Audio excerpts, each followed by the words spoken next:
છેલ્લા ઘણા સમયથી ગીર પંથકની અંદર મધ્યો, થીપ્સ અને ઈયળનો એટેક થયો છે, જેની હિસાબે ખેડૂતો બહુ હેરાન છે.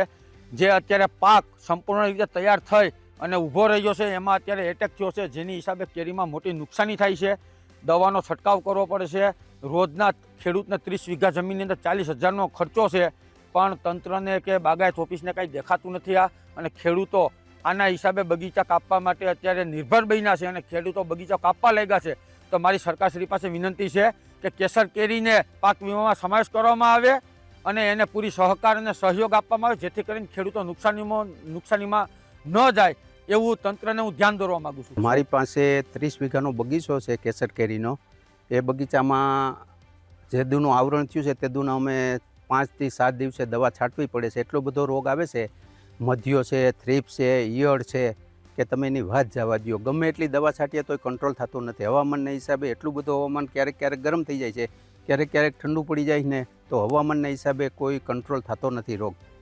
હાલ કેરી તૈયાર થઈ રહી છે, ખેડૂતોને હાથમાં થાવેલો મોકો જઈ રહ્યો છે, તું શું કહેશો?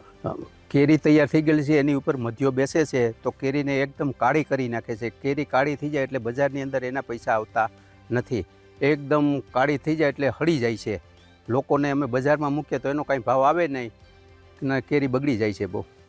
હાલ હવે શું સરકાર પાસે આશા? સરકાર પાસે તો એવી આશા છે કે અમને કાંઈક આમાં સહાય કરે, કે બાગાયત વિભાગવાળાને મોકલે, કાંઈક આમાં માર્ગદર્શન આપે તો અમે એ રીતનું મહેનત કરીએ. ખેડૂત મિત્રો, હાલ બાગાયતીનો ખેતીનો મુખ્ય પાક એવા આંબા પાકમાં જે જલવાયુ પરિવર્તન થયું છે અને જે ઉનાળાનો સમય છે તેમ છતાં પણ ગરમી જેવો અહેસાસ થતો નથી. ત્યારે 32-33 ડિગ્રી તાપમાન રહેતું હોય, કમોસમી વરસાદ પણ પડતો હોય, તો આ સમયે આંબા પાકમાં સોનમાખી અને ફળ કોરી ખાનારી ઈયળ, જેને ફ્રૂટ બોરર કહેવામાં આવે છે, એનો ઉપદ્રવ ખાસ જોવા મળે છે. તો આ જે જીવાત છે એના નિયંત્રણ માટે થઈને ખાસ કરીને બાગાયત વિભાગ દ્વારા ખેડૂતોને નિવેદન કરવામાં આવે છે કે આપ આપના બગીચામાં જે કંઈ પણ ખરેલી પડેલી કેરીઓ છે એનો નિકાલ કરવો, નાશ કરવો, તેમજ ફળમાખીના જે ટ્રેપ છે એ ફ્રૂટ ફ્લાયના નિયંત્રણ માટે થઈને ફળમાખીના ટ્રેપ છે એ પૂરતી માત્રામાં લગાવવા.